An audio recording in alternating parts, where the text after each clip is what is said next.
श्री कृष्ण भगवान द्वारका में रानी सत्यभामा के साथ सिंहासन पर विराजमान थे। निकट ही गरुड़ और सुदर्शन चक्र भी बैठे हुए थे। तीनों के चेहरे पर दिव्य तेज झलक रहा था। बातों ही बातों में रानी सत्यभामा ने श्री कृष्ण से पूछा कि हे प्रभु, आपने त्रेतायुग में राम के रूप में अवतार लिया था, सीता आपकी पत्नी थी, क्या वे मुझसे भी ज्यादा सुंदर थीं? द्वारकाधीश समझ गए कि सत्यभामा को अपने रूप का अभिमान हो गया है। तभी गरुड़ ने कहा कि भगवान, क्या दुनिया में मुझसे भी ज्यादा तेज गति से कोई उड़ सकता है? इधर सुदर्शन चक्र से भी रहा नहीं गया और वे भी कह उठे कि भगवान, मैंने बड़े बड़े युद्धों में आपको विजयश्री दिलवाई है, क्या संसार में मुझसे भी शक्तिशाली कोई है? भगवान मन ही मन मुस्कुरा रहे थे। वे जान रहे थे कि उनके इन तीनों भक्तों को अहंकार हो गया है और इनका अहंकार नष्ट करने का समय आ गया है।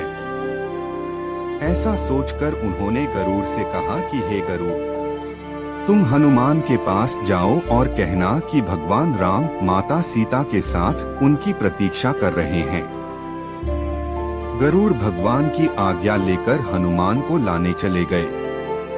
इधर श्री कृष्ण ने सत्यभामा से कहा कि देवी, आप सीता के रूप में तैयार हो जाएं, और स्वयं द्वारकाधीश ने राम का रूप धारण कर लिया। मधुसूदन ने सुदर्शन चक्र को आज्ञा देते हुए कहा कि तुम महल के प्रवेश द्वार पर पहरा दो और ध्यान रहे कि मेरी आज्ञा के बिना महल में कोई प्रवेश न करे। भगवान की आज्ञा पाकर चक्र महल के प्रवेश द्वार पर तैनात हो गए।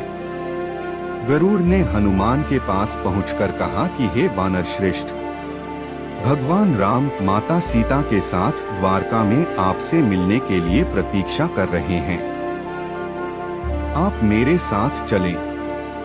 मैं आपको अपनी पीठ पर बैठाकर शीघ्र ही वहां ले जाऊंगा। हनुमान ने विनयपूर्वक गरुड़ से कहा, आप चलिए, मैं आता हूँ।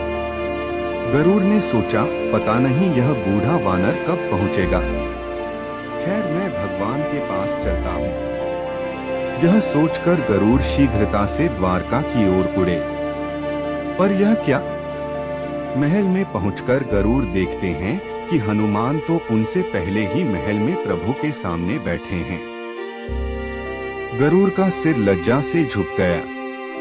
तभी श्री राम ने हनुमान से कहा कि पवन पुत्र, तुम बिना आज्ञा के महल में कैसे प्रवेश कर गए? क्या तुम्हें किसी ने प्रवेश द्वार पर रोका नहीं? हनुमान ने हाथ जोड़ते हुए सिर झुकाकर अपने मुंह से सुदर्शन चक्र को निकालकर प्रभु के सामने रख दिया। हनुमान ने कहा कि प्रभु, आपसे मिलने से मुझे इस चक्र ने रोका था, इसलिए इसे मुंह में रख मैं आपसे मिलने आ गया। मुझे क्षमा करें। भगवान मन ही मन मुस्कुराने लगे। हनुमान ने हाथ जोड़ते हुए श्री राम से प्रश्न किया, हे प्रभु, आज आपने माता सीता के स्थान पर किस दासी को इतना सम्मान दे दिया कि वह आपके साथ सिंहासन पर विराजमान है? अब रानी सत्यभामा का अहंकार भंग होने की बारी थी।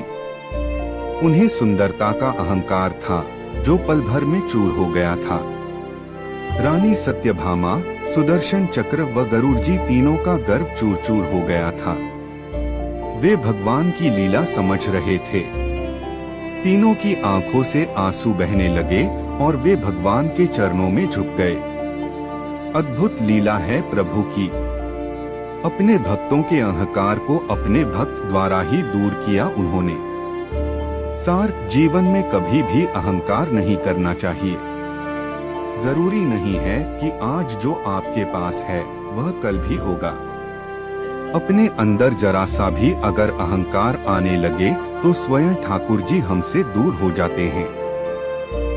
ठाकुर जी को निस्वार्थ भक्तों की ही जरूरत है, अहंकारी की नहीं।